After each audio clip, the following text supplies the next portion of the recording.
Hi, this is Christy Turner with DementiaSherpa.com. I am your Dementia Sherpa guiding you through rough terrain. And hi, Bobby, thanks for coming in. I have been inspired by the smart chick on my scope today because of her scope this morning, which was courage is having the guts to take action and knowing when to step back and ask for help. And it occurred to me there might be people out there that need some help. Maybe you have a loved one who's living with dementia and you're just not sure what to do. And I would love to answer any questions that you have. Hi, Omer. Thanks for coming in. I hope I got your name right.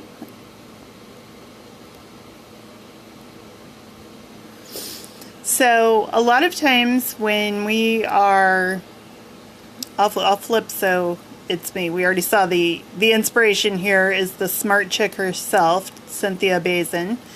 So let me figure out how to, there we go, here I am. Hello, I'm Christy. I am your Dementia Sherpa with DementiaSherpa.com. Yes, Bobby, she is fantastic. Love her to pieces. She's awesome. So a lot of times if we have a loved one who's living with dementia, it is really hard, right?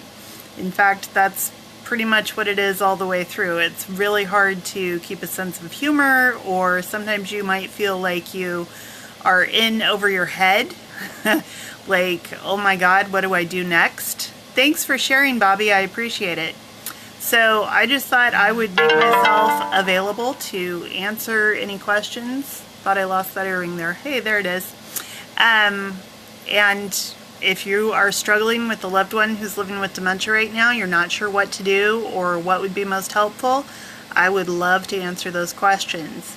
I have been working with people living with dementia for 15 years now, and I'm so privileged. I have worked with, at this point, 1,045 people living with dementia and their families, and that includes people in my own family. That makes you a very lucky guy, Bobby, and I hope that it stays that way. I have never experienced anyone with dementia. That's awesome. Really glad that you haven't had to live through that.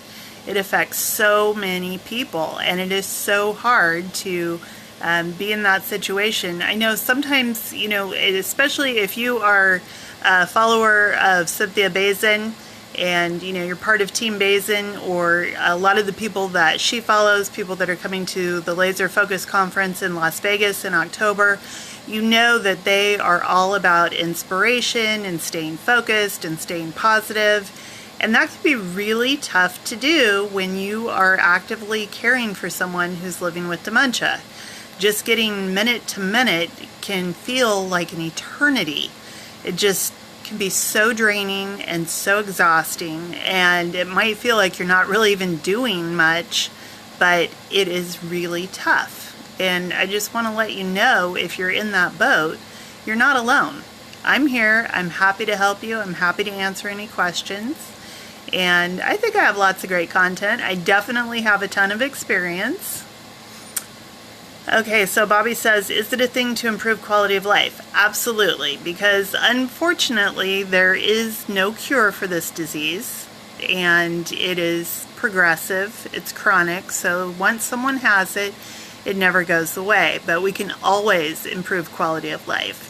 So the place that I always recommend starting is with treating a person living with dementia exactly the way you would want to be treated. That is with respect, kindness, and love, right? If you bring that energy into every single interaction, you're going to find that it makes a very big difference, because it can be too easy to get frustrated. So a lot of times we just need to take a deep breath, remember to let it out, and things will start going better. So Bobby, you asked a couple of questions that I saw out of the bottom of my eye shoot by. I think one of them was about what's the goal.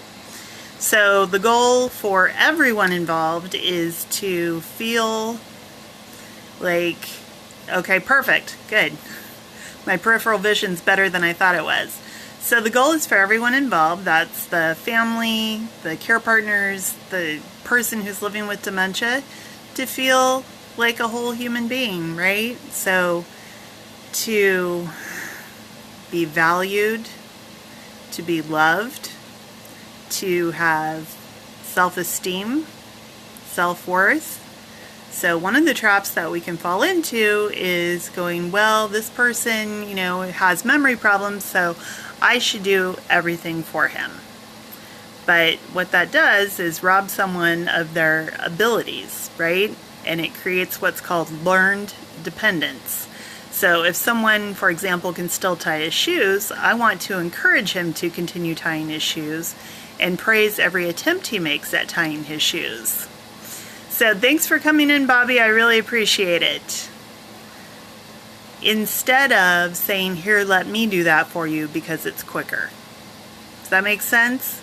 So that is a way that we can help someone feel like they are doing everything that they can. It helps them to retain the abilities that they already have.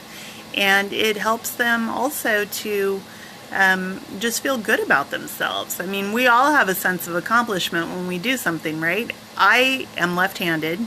My parents, both right-handed. So I was 7 years old when I learned how to tie my shoes, and I always say if they'd had Velcro back then, I still wouldn't know how to do it. But I remember that feeling of accomplishment I had, like, oh my gosh, I can actually tie my own shoes. It was a huge, huge, huge deal. So likewise, for a person living with dementia, when we encourage them to do things that we may think of as simple things now, it's a really big deal for them, and it gives them a lot of pride and helps them keep their self-esteem intact, which is something that can go by the wayside pretty quickly, as I'm sure you can imagine. So that is my Dementia Quick Tip for the day, and I'll be back tomorrow afternoon at 3:30 Pacific time, 6:30 Eastern time with, I don't know what the topic is yet. It'll be a surprise to all of us. You can catch a replay. I'd love for you to catch a replay, and these videos go on YouTube later. Again, I am Christy Turner with DementiaSherpa.com. I'm your Dementia Sherpa, guiding you through rough terrain, because let's face it, dementia is hella rough terrain. Have a great afternoon or evening wherever you are in the world, and thanks for coming by.